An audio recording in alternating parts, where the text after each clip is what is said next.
let's talk about the vital signs. So on the left hand, or on my left, on the machine's right, we just talk about the SATS probe. So it's a saturation probe, or the SpO2 plugs into here. There's just these little things, or these two little buttons on the sides that you can unplug and plug it in. Can only go the one way. And then you'll see here that there is a red light.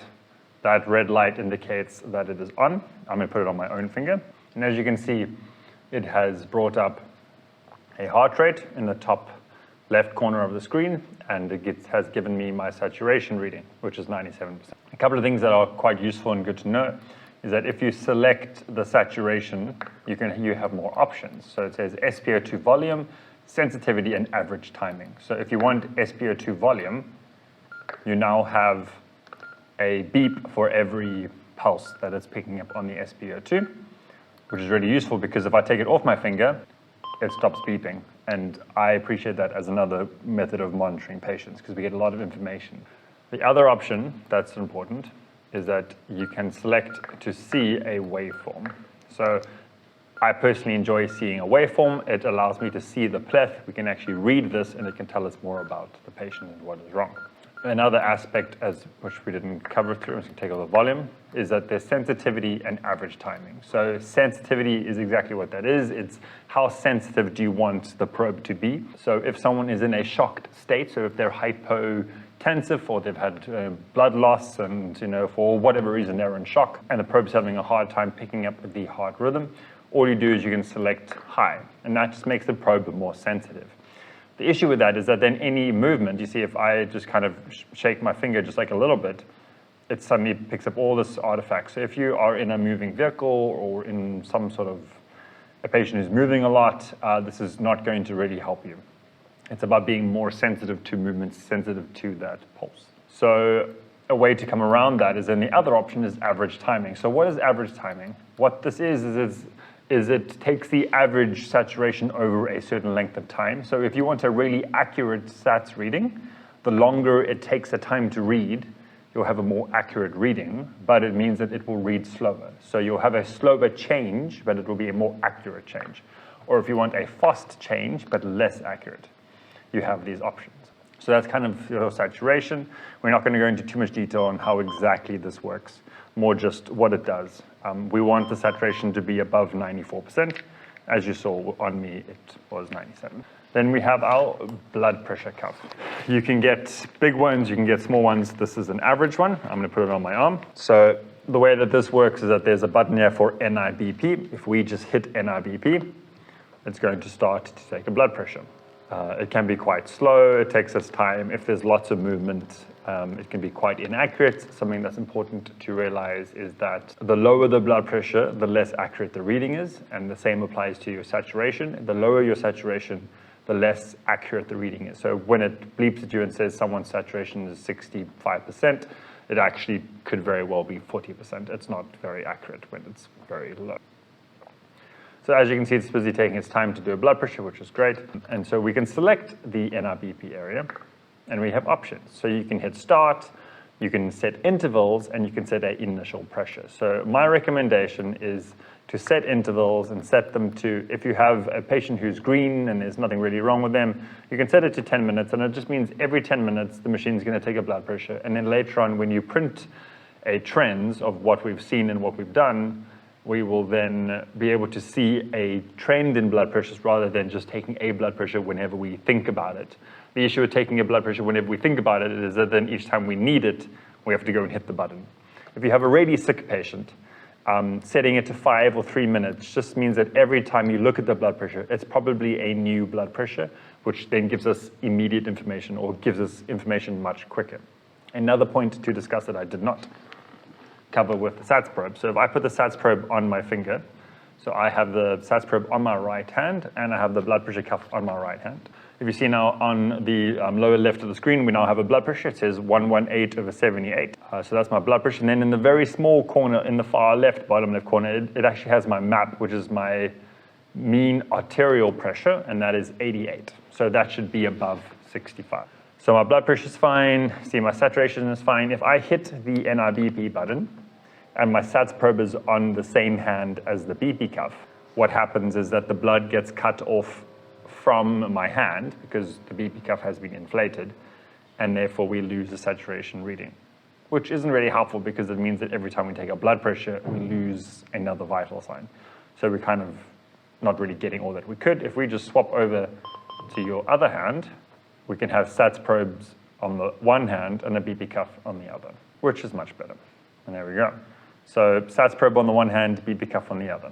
In terms of the blood pressure, if we just rotate the dial here, we can select intervals. So I've selected 3 minutes or 2 minutes, 10 minutes, 15 minutes, an hour. And then what this is that it will set how high the cuff is going to go when it inflates. So if you have a child and you know the child's blood pressure is going to be less than 100 or less than 120 or whatever. So we know that my BP is 118/75.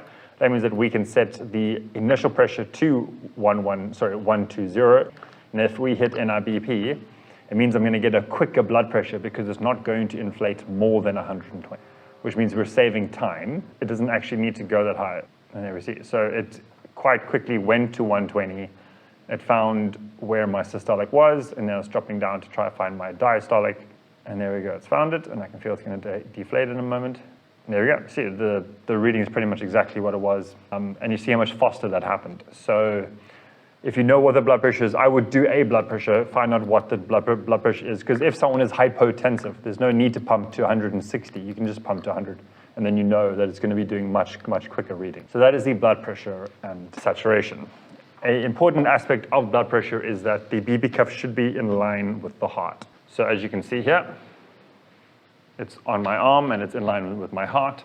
If I raise my arm above my heart, so I've now put my hand up, and I'm going to take my blood pressure, what's going to actually happen is my blood pressure is going to be lower, and that is because the cuff is above the level of the heart, and so there's less pressure going towards it, and the same applies if the BP cuff is low. So if I put my BP cuff on your leg and you're sitting up, the blood pressure will be higher than what it actually is. And if the cuff is above the heart, the blood pressure will be lower than it actually is. And so that is important to just remember that your cuff needs to be in line with the heart, whether they're lying down or sitting up. And there we go. If you recall, the previous one was like 118.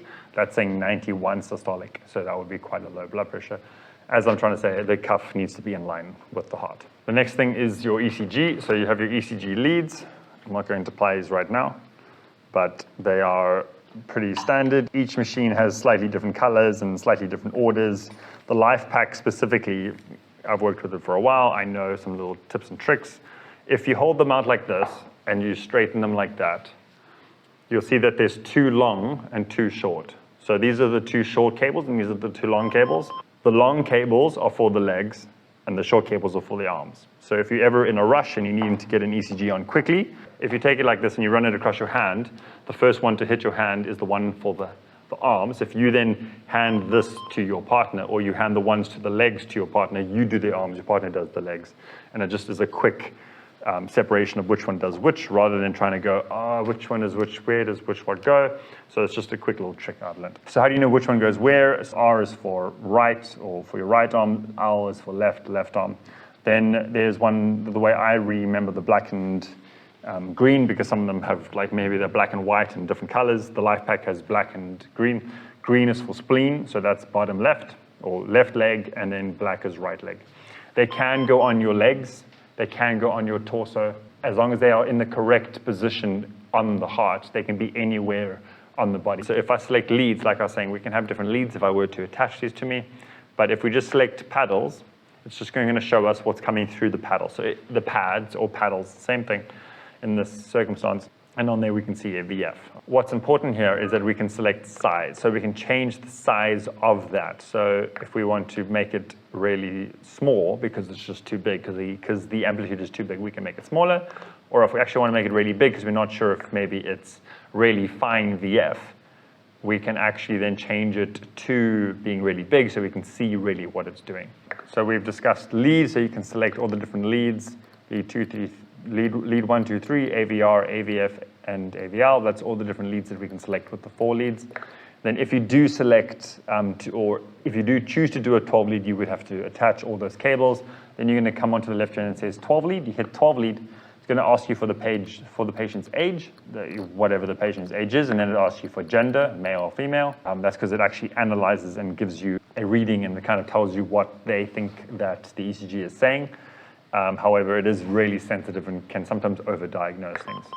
So it's just going to complain that obviously it's not attached to anything or anyone. It says noisy data, press 12 lead to accept. I'm not even sure what it's going to do because it's plugged into nothing. So that would then do your 12 lead. If you're wanting to print anything, so we have the ECG going and we want to print, you can just hit the print button and then it will print out of here. So if I hit print, see it just starts to print what we want and it prints whatever is on the screen.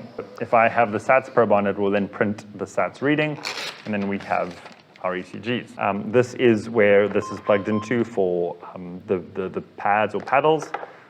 This is called pads because that's what we are using, and then the pads are just found in this side.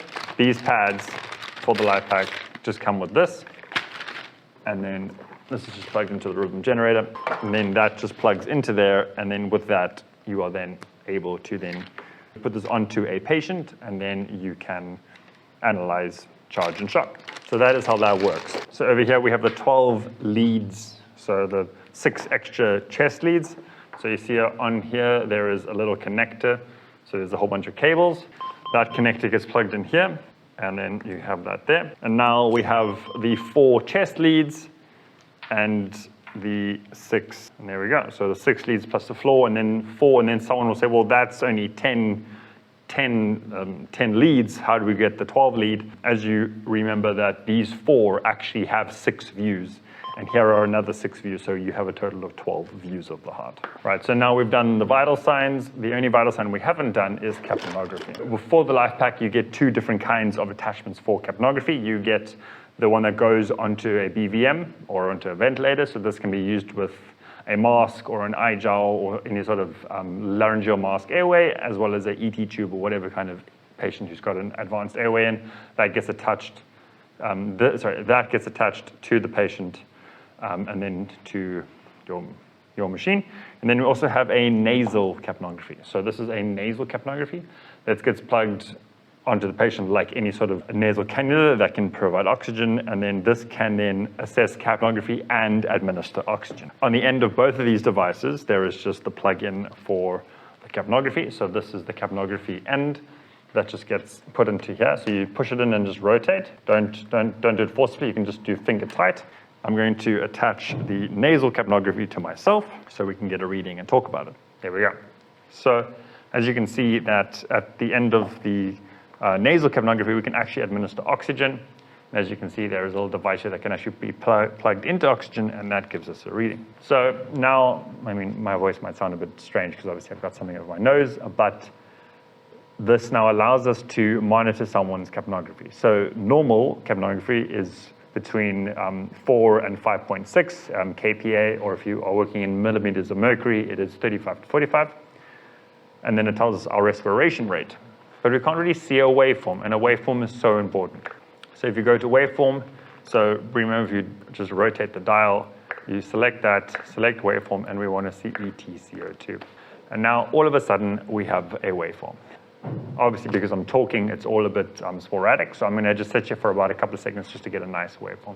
And there we go. You see we have nice waveforms. My rate of breathing is 10, and my kPa is 4.7, so that's absolutely fine. This is really useful. This should really be used on a lot of people. It is just another vital tool that we do not use enough. So an important thing that I want to show you is that, so I've now taken off the capnography from my nose, and it's going to go to a flat line, because there's no CO2 running through it. Then what happens after about, I think it's 10 or 15 seconds, you get something called an apnea alarm, which is a high-pitched complaint, which tells you that your patient has stopped breathing. This is, in my opinion, a life-saving tool and should be applied to anyone who's been given any sort of narcotics, or if you are intubating or got an eye gel, or even just a mask and a BVM, this should always be used. Just wait for the apnea alarm, and there we go. So it says alarm, no breathing, and it says 30 seconds and it's counting up. So it took 30 seconds to turn on, and as soon as I start breathing, it will suddenly start picking up that I've started breathing, and it will turn off. And there we go. So the apnea alarm is just something that can save lives, and in my opinion, if we're using any sort of medications that can potentially affect breathing, or anyone who has a breathing issue, if their main complaint is shortness of breath, we should be applying nasal capnography to all the patients we can. If they have seizures and you've given them diazepam, we should be putting nasal prongs on them because that can stop breathing. So that is, in my opinion, a life-saving intervention. A lot of people don't really know about this, and it's on most bags and with most monitors. In my opinion, the way that the monitors should be set up is that the top waveform should be your ECG, the second waveform should be your SpO2, and your third waveform should be your capnography. That's how the machine can be set up, and that's then showing you all the information you need to see straight away, rather than having to select, dial, and move. So that is capnography. If we do go to alarms, we can hit alarms. And now, if it was alarming, we can then turn off that alarm by hitting the alarm, and then it will pause the alarm. We can set limits. So if you want to have wide limits or narrow limits, so if you have a patient whose heart rate is actually high, and we know it's high, and we're taking them to hospital because it is high, it's now going to be complaining. If you hit quick set, it's actually going to reset. So I'm not sure if you can see it, but it says 100 as the highest it should go and 30 as the lowest it should go. If I set the limit to narrow and I said quick set, it can then change that to a more narrow alarm. So a little bit of a movement up or down of the vital signs will then trigger an alarm.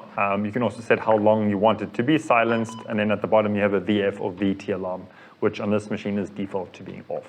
So that's kind of your alarms, your options. This is quite important. So you can have your patient information, your alarm volume, date and time, all sort of stuff, your user test that we discussed, your printing. So if you want to print something, so we can hit print, and then we can select, do we want a code summary or a trend summary or so a code summary is just going to print everything. You could also just hit this button. If you want a trend summary, it's just going to print the trend of what has happened, or vital signs. So let's just print vital signs. We can select mode and speed. This is just going to print out. So we've taken my blood pressure, we've taken my heart rate, we've taken my capnography, we've taken all these vital signs, and as you can see, it's actually going to just start to spit out all of this information. It also tells me the time that it was turned on and the date. So it's really nice for keeping times. The other aspect that just reminds me is that there's also events. So if you hit event button, it brings up all the options. So if you're busy running a resus, or you're dealing with a really sick patient and you're like, I just given them morphine, but I don't actually have time to document what time I gave them morphine, you can just select time. And then when you print out your vital signs, it'll tell you on the printout what time you gave the morphine. Or there's epinephrine for adrenaline, lignocaine, there's all sorts of options here. There's also just a generic, so there's just like I gave something, you want to keep a time of, I'm only giving morphine. I'm keeping track of when I give the morphine, so I know that when I print it out later, I'm going to be able to see what I have and what I did. So in terms of now, how do I see what I previously did? So you do with a patient and your partner turns off the machine and you're like, gosh, I want to see what I did. Or if you're a student and you want to print a 12 lead. So let's say you had a patient, they had a massive MI and you want to keep that 12 lead. Just check with them whether you actually are actually legally able to do that. But if you ask them nicely, they probably can just rub out some of the patient's information. So if you go to archives, all right, it's now saying enter patient archives. You will be ending monitoring and close patient records. So it means you can't monitor the patient and go into the records. So the machine kind of turns off. So now we can say, so what do we want to do? We can send data, we can edit, we can delete, and we can print. So I want to print information. So now it's going to ask you what patient information do you want to print, so we can select what patient. So because we haven't been naming our patients, it just has a list of the patients. If we go and select, well, let's select, I think this might be the last one that we did, so vital signs, I'm going to print the previous patient. And now you can try and find or try and select which patient it was. It has, if you look here, it has the time that the machine was turned on. So if you look at the patient report form, it'll tell you kind of what time that call happened and what date. You can then select it and print. So as you can see here, it's just printed all this information. And we can see there's my heart rate. It can tell me there's the alarm for the ETCO2. It can tell me that vital signs were taken and that we defibbed, and it says how many joules did we defib. It says the sync is on. So all of that information can be kept on the record. So even if it turns off, you can still go back and use it. If there was a 12 lead, you would then select select report, and then in this list there would be a 12 lead 1 and 12 lead 2 and 12 lead 3, whatever, it would be numbered. So you can actually print old 12 leads as well. I just can't find any right now on the machine.